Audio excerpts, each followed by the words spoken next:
hello. Today we are with Marielle. She is a phenomenal real estate investor. She also invests in Portugal, which I'm so freaking excited to talk about, just like your whole experience. We actually met in Portugal, which is really awesome. I love it, love it, love it. So welcome to the show, Marielle. I'm so happy to be here. Oh my gosh. Well, so Marielle, why don't you tell everyone how you got started? Not even how you got started, but who were you before even getting started investing in real estate? Before getting started investing in real estate. Okay. So I don't know if we talked about this previously, but I actually grew up on an organic vegetable farm in New Hampshire. I'm now based in Washington, D.C. I'm a real estate investor here. You'd never know it, but I was a farm girl, but I always kind of knew I was also a city girl. And so, but growing up on the farm, with the parents that I had and what I was exposed to, I was very much into cause-based work. So, I cared about the environment. I cared about making a difference. And so I actually moved to Richmond, which was like a big city for me at the time. Oh my God. And I ended up getting my master's in environmental policy and moving to D.C., which is like land of opportunity if you want to work in a nonprofit and do cause-based work. So I moved there to do climate policy initially. And I moved on to work at a lot of different nonprofit organizations, poverty alleviation, all kinds of things. And that's actually how I became interested in wealth building and real estate, because I realized eventually I'm working at these nonprofits, I'm doing this cause-based work, but wait a second, we sit around asking basically, we need money from the government, we need money for wealthy people to do our good work. And I was like, I'd started dabbling in real estate investing at the time. Yeah. I realized the money to be made there. And I was like, wait a second. Yep. I could be on the other side of this equation where I could be the one that is making the money and funneling it into the organizations and the causes that I truly care the most about. And that I see really a lot of importance in getting more heavily funded, right? Yep. Do you feel when you work in the cause-based sector, a lot of constraints around that? It can be super frustrating, especially if you have an entrepreneurial spirit and you want to think of solutions and you want to create new things. So that's kind of how I'm happy to share also, the early real estate investing. Yes. But that's kind of my initial life journey, which is so alternative. A lot of people expect that to be the path. But yeah, from nonprofit sector worker to real estate investor. No, and I love what you said about you decided that you wanted to be on the other side of the equation. And that's what I think people don't realize. It's there's always two sides to the equation in everything we do. There's the renter and there's the owner. There's the person who's raising the funds versus the person who's giving the funds. There's the employee and the business owner. So it's you have to pick what side of the equation you want to be on. And generally, the one who is the owner, right? It could be the owner of real estate, it could be the owner of a business, it could be whatever that is. They're the ones who are really building the wealth to put back into whatever, if it's a cause, if it's a company, whatever that is. Yeah. And it's interesting to be exposed to the whole money mindset thing too, is realizing some people are raised with all these stories about money being bad and rich people being bad. And then it's all of a sudden you grow up and you realize wait a second, these wealthy people can do amazing things with their money, with their resources, and their ability to give back and contribute. So that was a total mindset shift for me also. I love that. I know I recently, in the last probably year or two, really started working on my money mindset, because what I didn't realize is I had a cap in terms, internally, just a cap in terms of how much I could earn because of my corporate job. I was well, this is how much I can expect to earn. I was wait a minute, that's not true. I can make way more than that. And I just didn't even realize it until I started really working through those beliefs and seeing patterns. Yeah. Oh yeah. So true. I love that. Well, so tell me, how did you even get started buying your first property? Because, you said you worked in a nonprofit. Usually people don't get paid a lot of money working at nonprofits.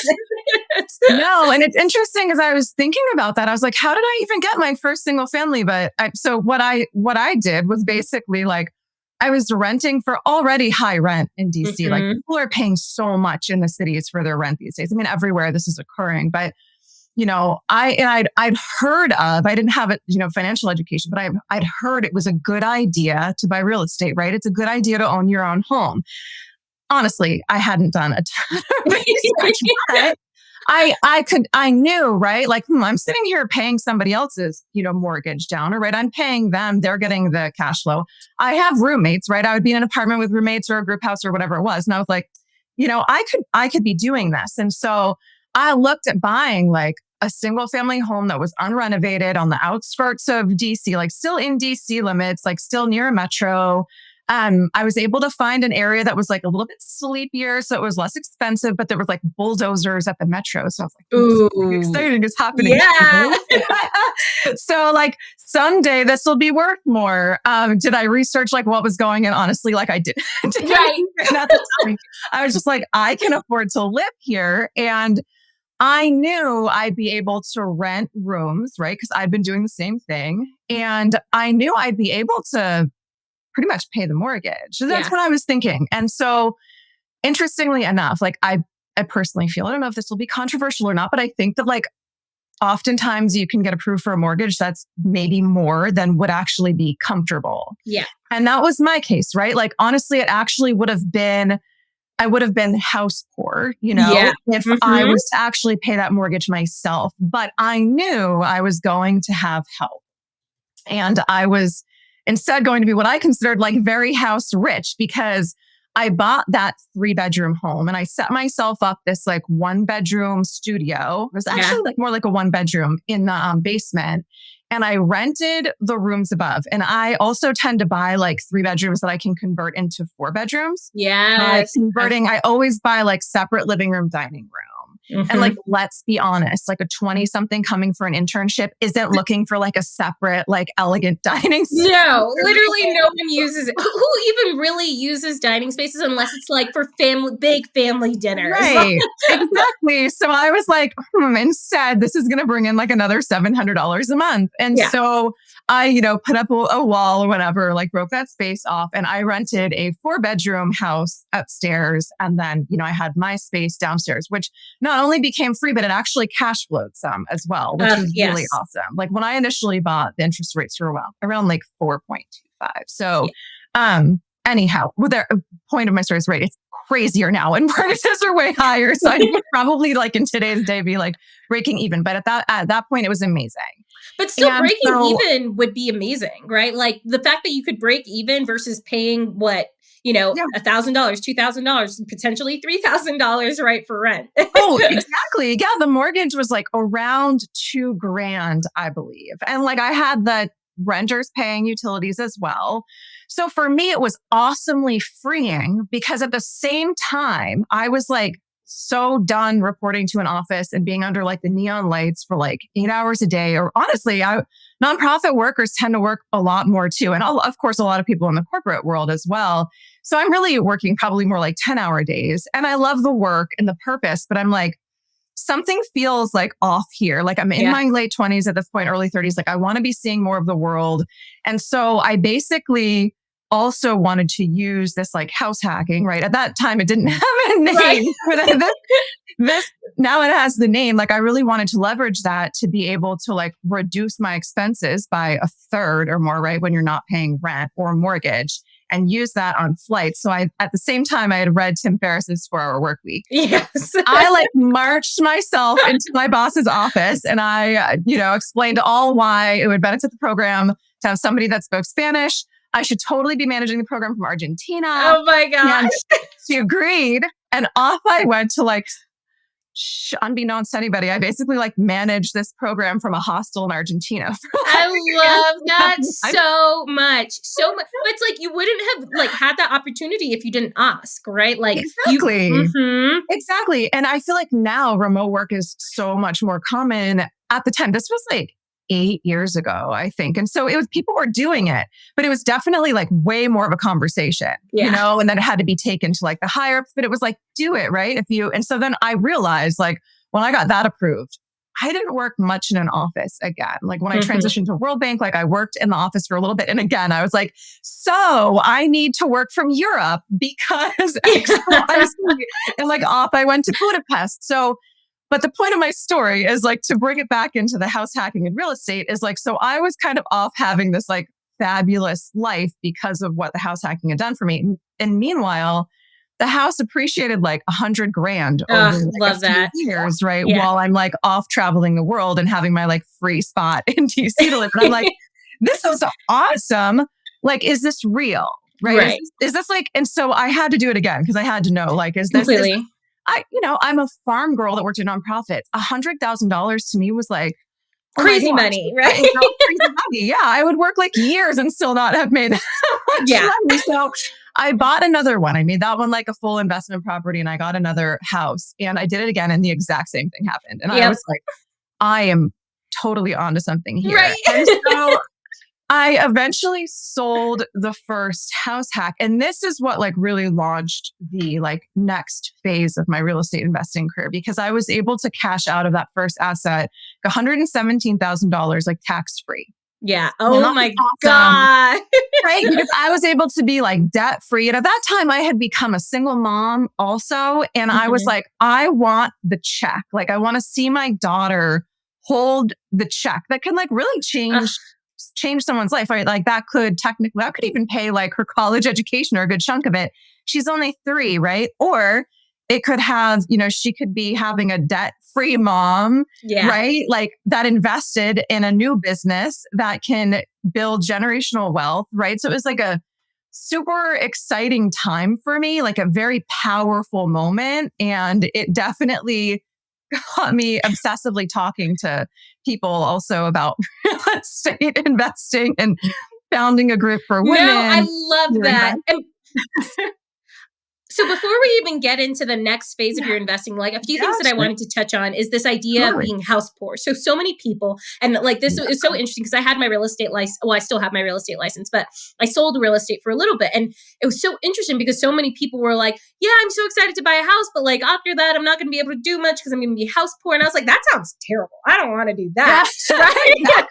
Like I'm trying to be house rich here. And that's what like, I remember when I bought my first property, I literally purchased it, got it set up like I short-term rented one side, got it set up and running in like 10 days and then hopped on a flight to Costa Rica and never paid my mortgage. Like, cause I didn't have to pay my mortgage for a month and a half. I had the cash flow coming in. I was like, this is awesome.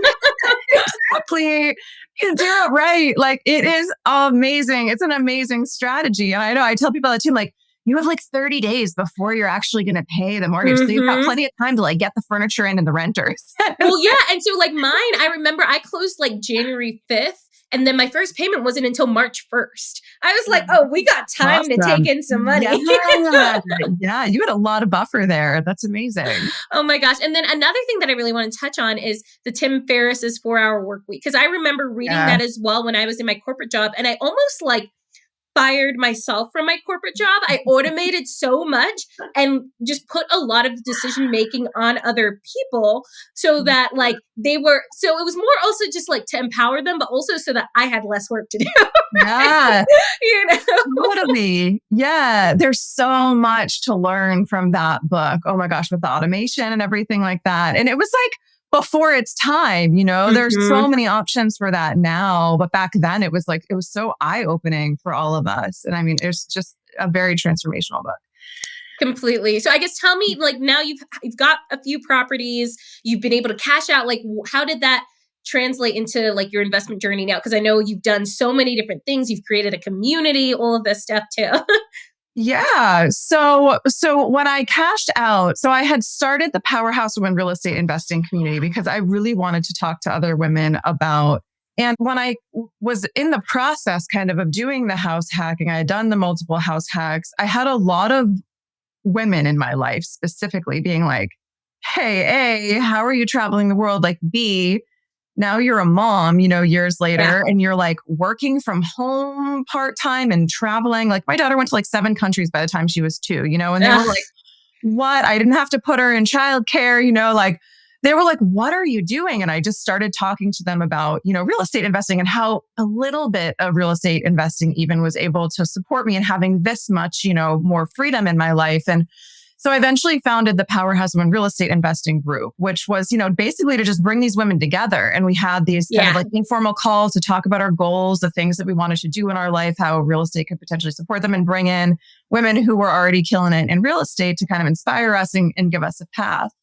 And so through that group, I started to kind of like connect with other women, learn their goals, talk to them about my goals. And one of them was like, hey, let's kind of graduate from the single family rentals and let's flip houses. Let's try flipping. Mm-hmm. And I had some funds, right? Because I, paid off all the debt, but still had plenty of money in the bank. And so a friend and I had talked about flipping, and I was like, maybe there's other women interested. I noticed there's a lot of women saving and like learning and not investing. And I know for us, it felt better to do it together than solo. Let's put it out there. So I put out this group flipping into the group, and it was like wildly successful, or like wildly popular concept immediately. And I had like a wait list of like 100 women that wanted to do this. Oh my gosh. Started doing group flips. And so that was like one of the first major initiatives of the group, other than, the learning and connecting. I would host like partnership calls where women could meet and whatnot. And, still bring in women who were investing. But as far as like the investing together, that was where, so we did a series of flips, and I also did some independently with like other, smaller partnerships in the market. And so flipping was like great. It can be automated, but for me was also like, I didn't see it as being as like freedom supportive in the way that, it was structured for me. And it's like you do one flip and then it's done, and you don't have that continuous cash flow, Right. It's like, cool. I have this influx of money. And then it's like, then you start another project and all these things can come up. Right. Mm-hmm. And it's like, so I had started also looking at multifamily at that point. Because with multifamily, it's like, you do this, like maybe this value add project once, and then it's done. And then you have all these cash flowing units under one roof, or, if you have multiple buildings, right? Multiple roofs. And I realized that was a strategy and it was a simple calculation, right? It was like, how much money do I need to be like truly financially free? Well, like how much cash flow can I get per door? Well, like how many doors do I need? Oh, that's my magic number. And I can meet my rat race number, which is like expenses, right? And then I can have like what I call like the best life number, which is like, then you have so many doors and so much cash flow, it's paying like your travel and like your money. So and at the same time, the economy had shifted, and I realized was starting to shift at one point in this whole, journey. And I realized like the assets I just didn't, and projects I didn't worry much about were like stabilized multifamily that was like already cash flowing, had happy, content renters in there. They didn't want to go anywhere right now, like giving them fair rent. It was also a very resilient investment. And I want to make sure that I'm communicating also to the women in my group, like, hey, what are these great strategies that are, resilient, that are, nothing in real estate, I think is like risk-free, but maybe like lower risk long-term. Rentals can be more forgiving, and they can, when you hold them, build generational wealth, build retirement funds for us, build generational wealth. So it also really resonated with me as a strategy for women generally. And so I started sharing out in the group also, hey, what about group apartment building investing? Also, had a lot of interest and started doing those types of projects as well. Yeah. So that's kind of so I guess ended up. How did you structure these? Like, because I'm guessing you're probably the one going out there and finding the deals and all of that. Like, how did you have it structured with all these partners? Because I know for example, in the future, I might want to do like going on a couple properties with, some friends of mine who've been wanting to get started investing in real estate and stuff like that. So how did you actually have that even structured? I mean, there's so many ways to do it. Like possibilities are endless here. One of the ways you can do it is, of course, to like set up an LLC and have, bring everybody in. So we did this with some of the group flips. Like we would set up an LLC and everybody would be a member. They'd bring X amount of dollars into the LLC. We would use those funds to purchase the asset. And we would all be in the LLC. The other way is like if you already have an LLC. So in other circumstances, like I found a deal independently, and like you got to move fast when you find a good deal. You're not like, now let's put together and invite our partners. So sometimes it's fast, right? And so you're like, slap your LLC on this, whatever you're going to use, get to the closing and, tell partners about the opportunity and do JV agreements with them. And a JV agreement will be like them doing a joint venture, right, with your LLC, and they'll own X amount of the profits and, however you choose to structure that. So there's multiple ways to do that. So in a lot of the, the versions I've done, I'm trying to think like recently, like when we did the group flips, we used both. Recently, like with the multifamily project I did, I found this deal I negotiated. It took like a year. And then, I basically was deal finder, because you have to have like deal finder, and you also need to have, financial partners. And then I introduced the opportunity to women in my community who became financial partners. Yeah. And in this case, we did join into an LLC. So you also have to talk to the potential partners, because I think there's like benefits and challenges to every type of partnership model. And you have to know what makes them the most comfortable, I think, as well. Well, yeah, and that's what I tell people is like, there's so many different ways to structure it. It's like, at the end of the day, what do you guys feel comfortable with? Yeah. You can literally structure it however way you want. Exactly. And when I talk to people about like structuring the opportunity, it's like, you just want to also make sure that you know that the people that want to partner with you are going to get the returns that they expect, right? And that they want for it to be appealing to them, but also to make sure that if you're deal finder, if you're not bringing financial resources, like it's worth your time also, because it's super easy to find a deal and be excited about it, be like, oh yeah. And then everybody wants this and gets that. And then you realize, oh my God, I worked so much. Don't end up getting, the right compensation for that. So that's like a whole other part of analyzing the deals with partnerships, is just really ensuring that it's like win-win all around and everybody's happy, doing that deal. No, I love that. Legally structure it. I completely. Well, and so that's honestly like a good transit, because I know now you invest in Portugal, and so many people come to me like saying, oh, they want to invest in different countries and different places. And I haven't started yet. Like, I know that's in my future. It's coming soon, but I haven't actually purchased anything internationally yet. So I'm so excited to chat with you and have like the listeners also hear about like how you got started investing in Portugal. I know you've done a couple of deals there. So Yeah. I mean, I visited Portugal for the first time. It was actually before COVID. And I was just like completely obsessed from the moment that I got there. It's beautiful. I mean, it is safe. People are friendly. It's more affordable, at least, than like large US cities. And there's something like, to me, that's just magical about Portugal. And I think a lot of people I meet there that have moved there, like they feel this draw. I can't totally explain it, but I think a lot of people, they feel that way sometimes when they visit a place. They have like a connection to it or a draw. And I definitely felt that. And like, lucky for me, meanwhile, people are talking about like the booming real estate market and like, all these like incentive programs for foreign investors. And I'm like, oh, I have to buy here.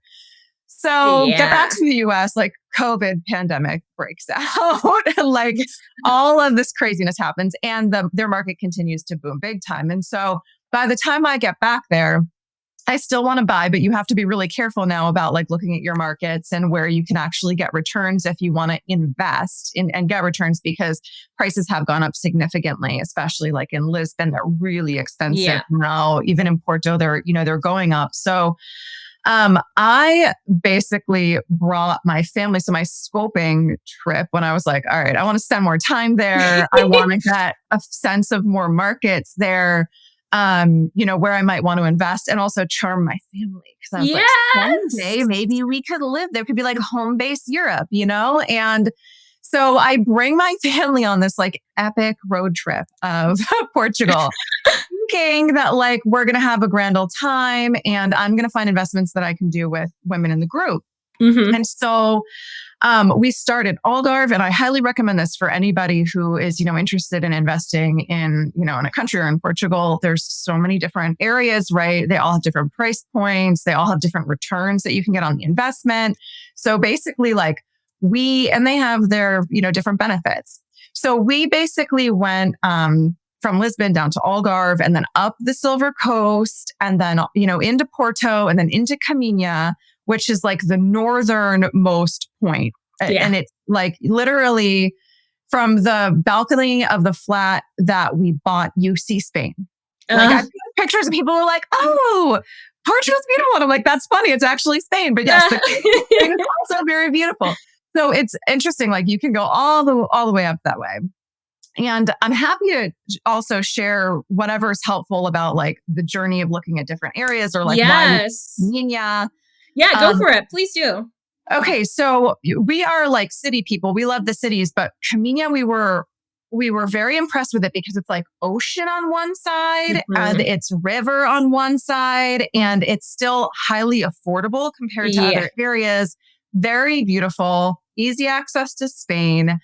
And the returns are pretty good because like we were hearing like you can buy for what and you can rent for like for what. So, we were able to buy it. Basically what we bought was a 5-bedroom flat, with a river view overlooking Spain for 165,000 euro. Insane. And it was totally truly livable. Insane. That is crazy. What's insane is we could rent it for like so the property management company was like, hey, you'll get between like, depending on the month, like 220 and like three something a night on this place. And we'll do like only like 7-day required, like stays. Ridiculous. Like 3 days pays the mortgage on this place and the taxes and the insurance because those are so much lower in Portugal. Yeah. So that was like, just the combination of like the beauty of the location at the price point. And we were like, we could see this being, we wanted to have something that would be like vacation home / early retirement home kind of thing and have that paid off. Cause like, I know some people fantasize about like early retiring in another country and like, hey, if you buy something now and have renters pay it off, like fabulous. You just bought yourself like a free retirement home. Literally. And you're getting cash flow from it too. Like it's a win-win. Exactly. Yeah. So that was why we purchased there. And we ended up getting something that was unrenovated. So we, livable, but outdated. So we could, basically force value by doing some renovations. And of course we did furnishing and things like that. So, happy to talk about that process. Yeah. So I guess my big question, and I think the question that a lot of people have is like, how did you get a loan? Because I think there's a lot of, a lot of people want to invest. For example, in Mexico, right? You can't really get a loan there. You have to come with cash. But like in Portugal, it's a little different. Okay, so do I have something exciting happening for you?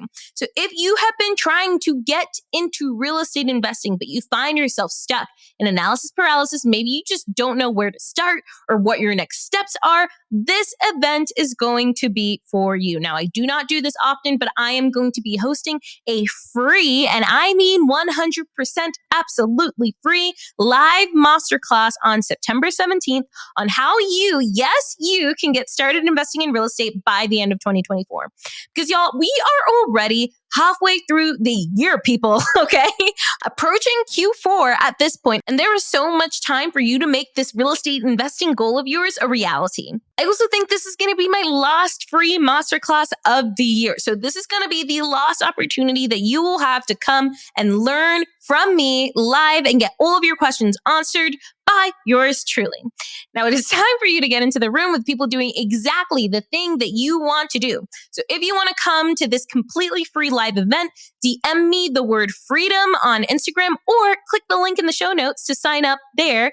And I will see you there. I'm so freaking stoked. Now let's dive back into the show.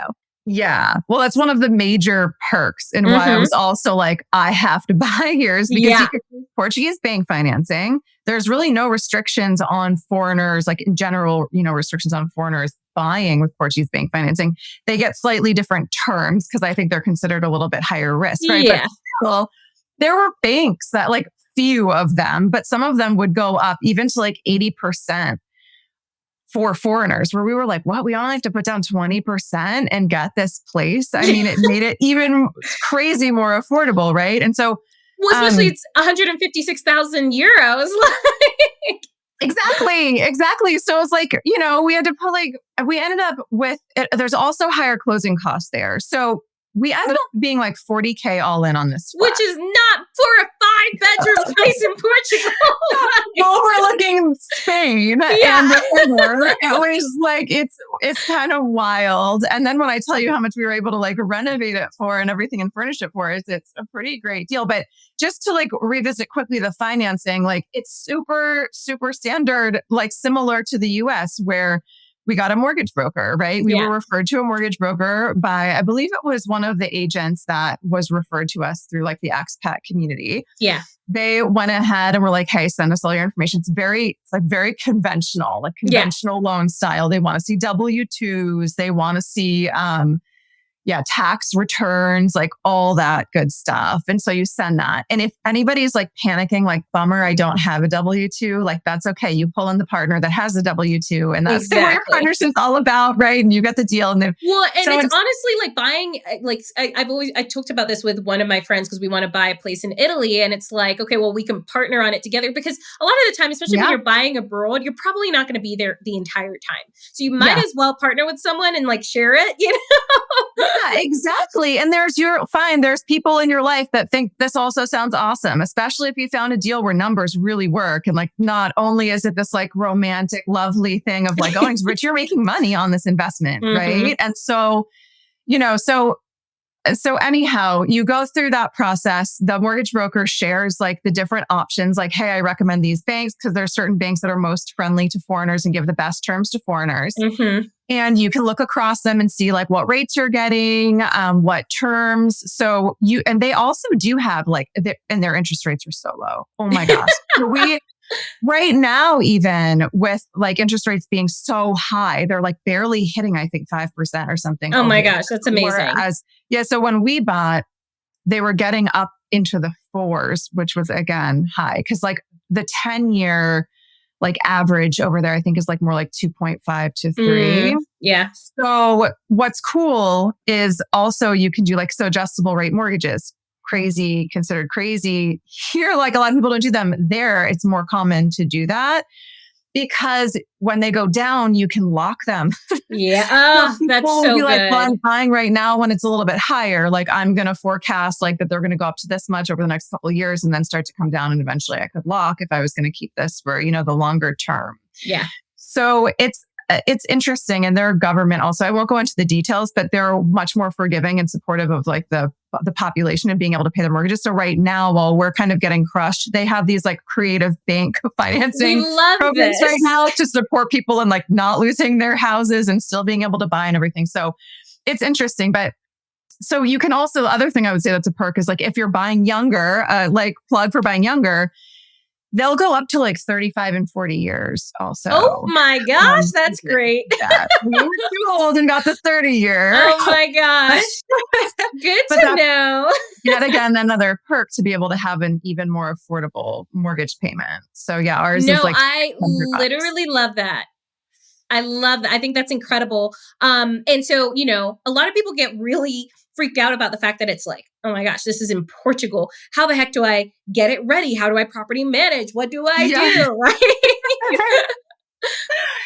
Hit the expat forums, guys. Like there are so many people that have done this before. There are like countless expat groups on like Facebook alone. Like if you go there and even if you don't use Facebook, but you only go there for the groups, like amazing. You can post like, hey, I'm interested in investing in the XYZ area. Do you have an agent recommendation? And that all these people will say like, I worked with so-and-so. And so that's what we did. That's how we found our recommendation. People were referred to us and we did a bunch of reference checks and we selected from there. And then knowing we had that trusted resource, we asked them for their trusted resources. Right. And so that's how we ended up getting the right mortgage broker and an inspector, which their inspections are more rare there. So they're becoming more common with more foreign buyers, but they were very rare before. So it's a different process. And again, it's, something that you want to get a good referral for. So where was I going with this? Oh, so the property management company as well. Hit the forums once again to find a good property management company.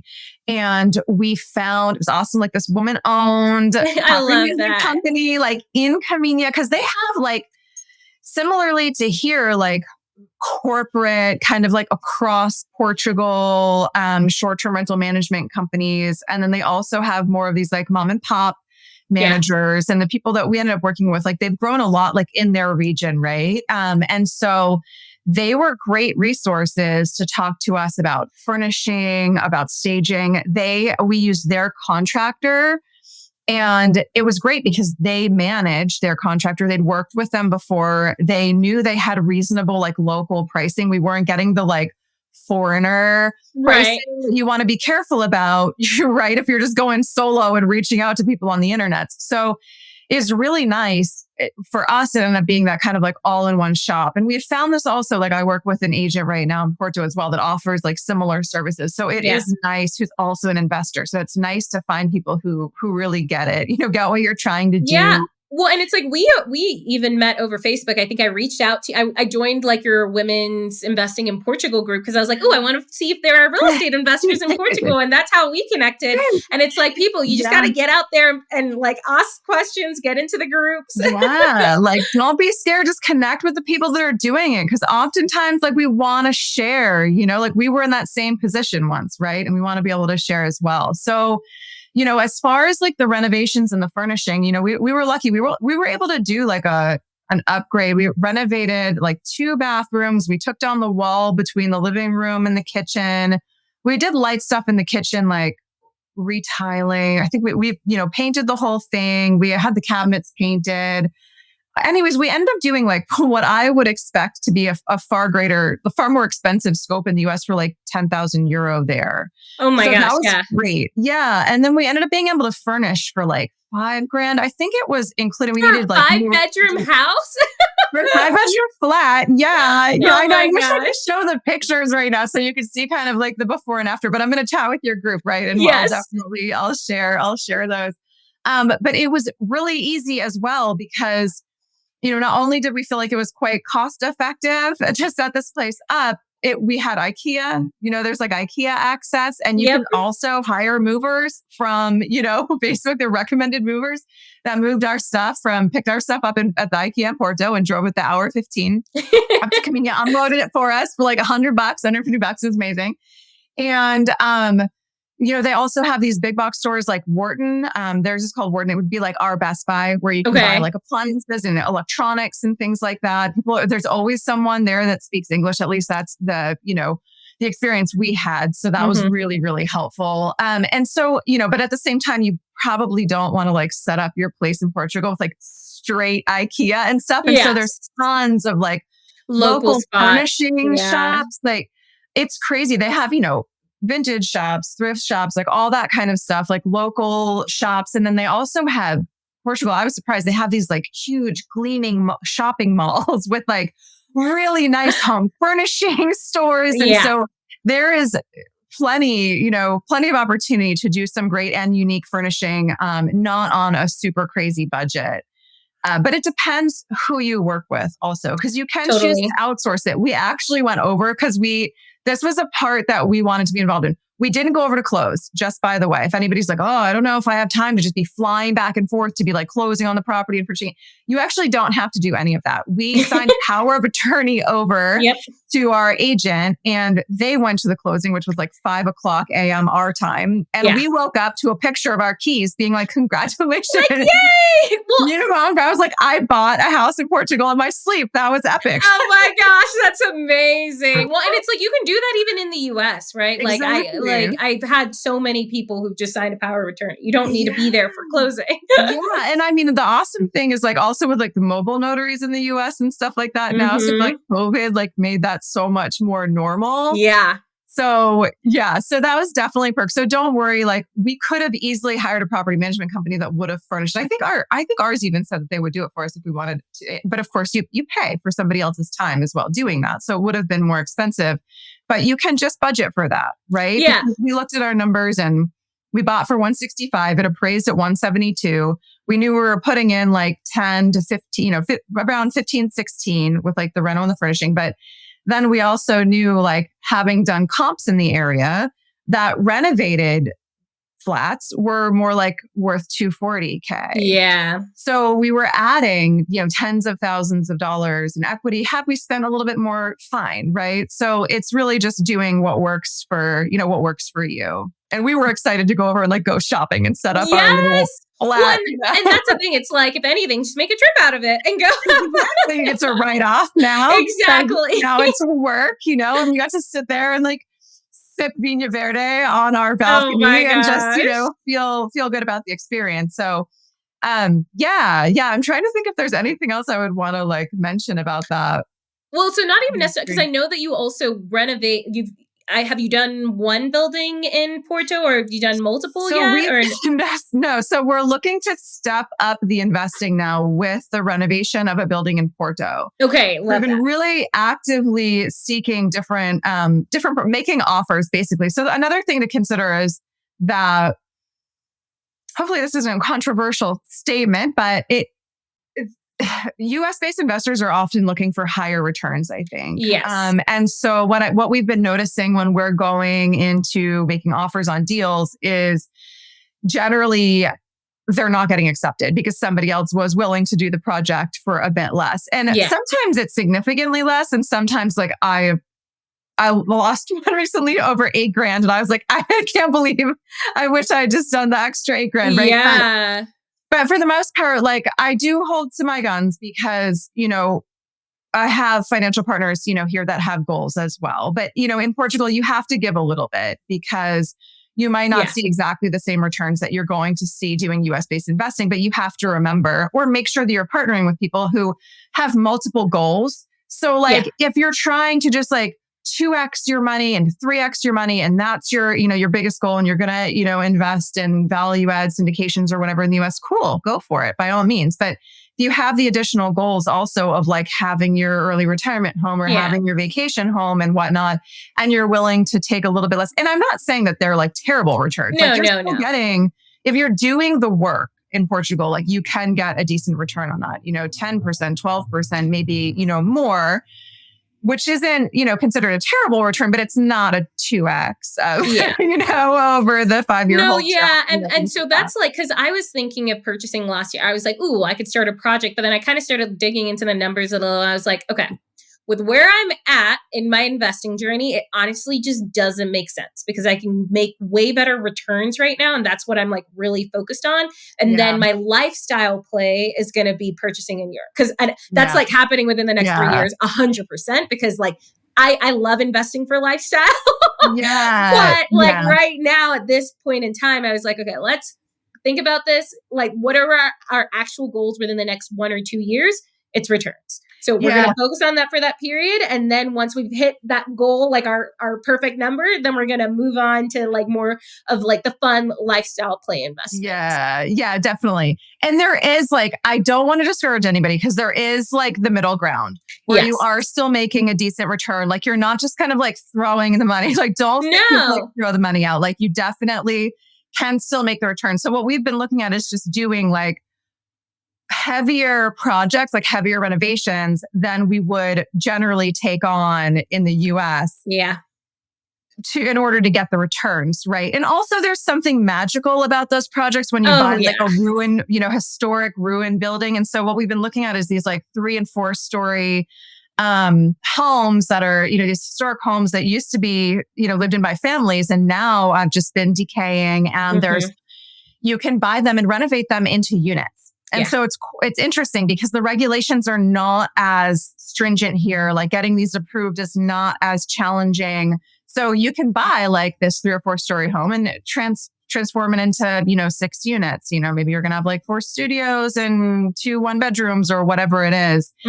And so we've been excited to do this project as like a group of women. So we're going to buy this building together, right? We're going to renovate it and we'll each own like 6 of us will each own our own units together. And it's like, and we can use them when we want to, we can rent them, as well. And so we've been just learning a ton, right? About also like what you can get long-term rent versus the short-term rentals. And you have to be super careful. That's another thing that I think people romanticize is like buying in another country and like running a beautiful Airbnb or something like that. Whereas the regulations, you have to be really careful about the regulations because those were like quite open in Portugal for a long time. And now it's being regulated quite a bit more. So you can actually like buy a flat in an apartment building and not realize like, oops, you might not actually be able to do what they call AL. It's the Airbnb model. So we're always careful to run our numbers as like long-term rental, just in case things shifted in the market. And the perk of potentially doing like a short term.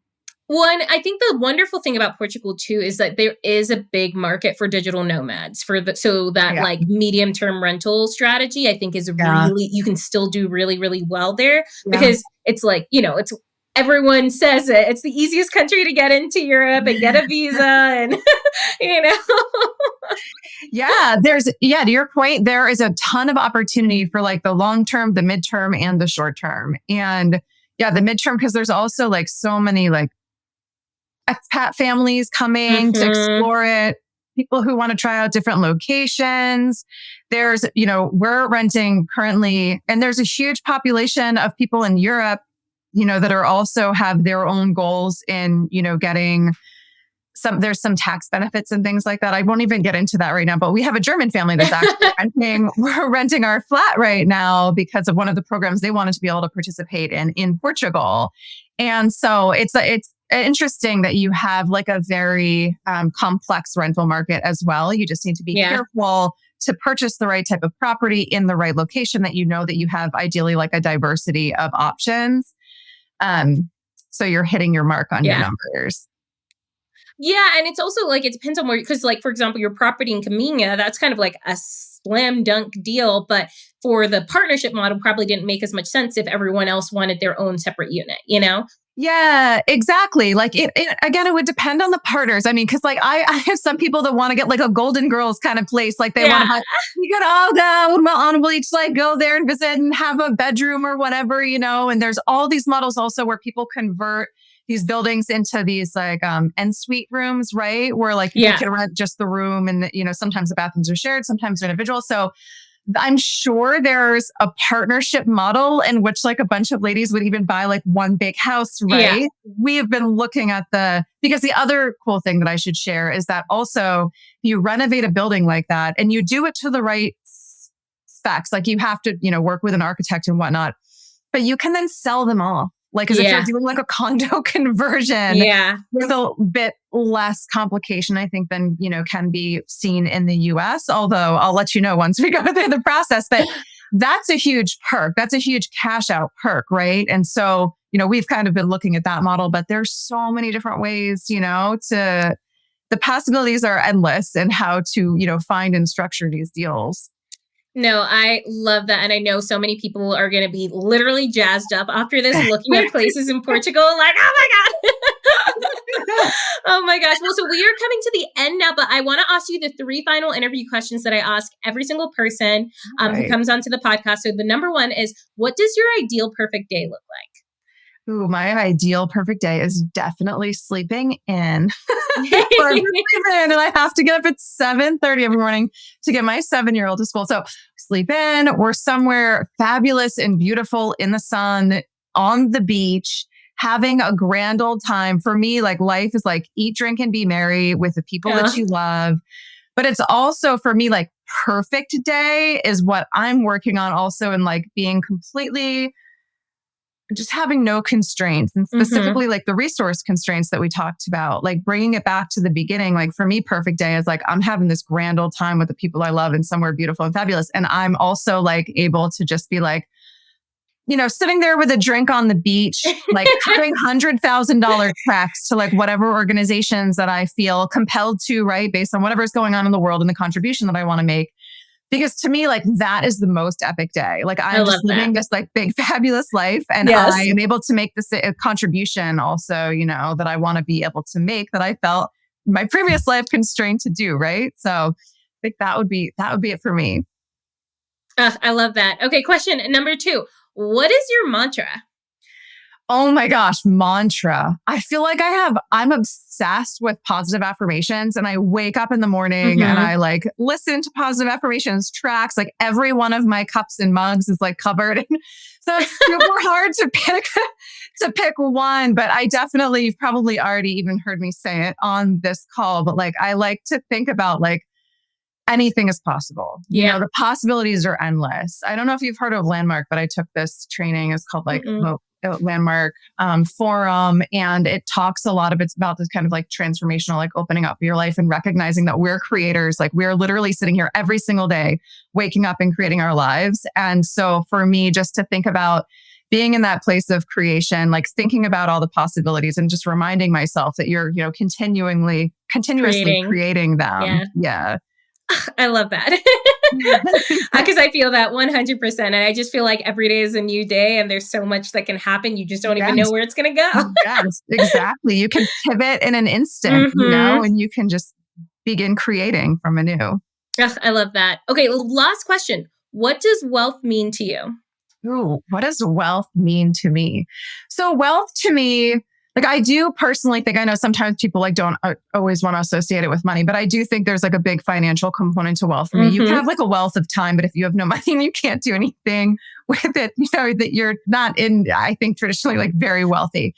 But, wealthy is just having it's having it all. It's having the time, it's having the resources to be able to have this amazing life, be able to meet your needs and then some. And then of course, having so much that the cup runneth over, right? That you're you're able to contribute back. You don't feel any constraints in what you're able to do and accomplish and also give in life. And I think that's like truly being wealthy. Yeah, I feel like it's that concept of overflow, It's like, and that's what I'm just like obsessed with right now. It's like that overflow and really feeling abundant, Yes. Yeah. Oh my gosh. Well, abundance in life. This has been literally amazing. Where can people reach out to you if they want to learn more about investing in Portugal, or maybe even get involved and be a part of the women's group and investing? So yes, and we are also like equal opportunity. I would also say men, feel free to reach out about all types of partnerships. But yes, I do, of course, have this passion to support women in their real estate investing journeys. So I have the website, powerhousewomenrei.com. We have an Instagram, Powerhouse Women REI as well. We have the free Facebook group, Powerhouse Women Real Estate Investing. So definitely hop into the Facebook group as well. We have a YouTube channel where I share a lot of like clips from the Flash Mentor sessions to get free education out there. So definitely follow me there. Feel free to, I don't know if you share, emails and things like that. Yes, I will put I'll put all your links in the show note captions. Awesome. So you will know where to find me. Yeah. And we're always, inviting new people into the community who want to learn and, learn about partnering, connect with potential new partners and do group investing together. I love this. Well, this was awesome. I'm literally already jazzed up. I'm like, am I going to start looking at places in Portugal right after this baby? Yes, let's continue that conversation. Right. Thank you so much for having me. This was a really fun conversation. It was so fun to catch up with you. Amazing. Bye, girl. Thank you so much for listening to Wanderlust Wealth Show. Now, don't forget to follow the podcast, or if you're watching on YouTube, make sure to hit that subscribe button. If you love this episode, it would literally mean the world to me if you shared this with a friend or a family member, or literally like anyone off of the street. Like right now, go ahead, share it so you don't forget, or post it on social media and make sure to tag me. I love seeing what you're listening in on and what you resonated with, and I'm just so freaking thankful for you. I'm so freaking excited for you. I love you, and don't forget, life really doesn't have to be hard.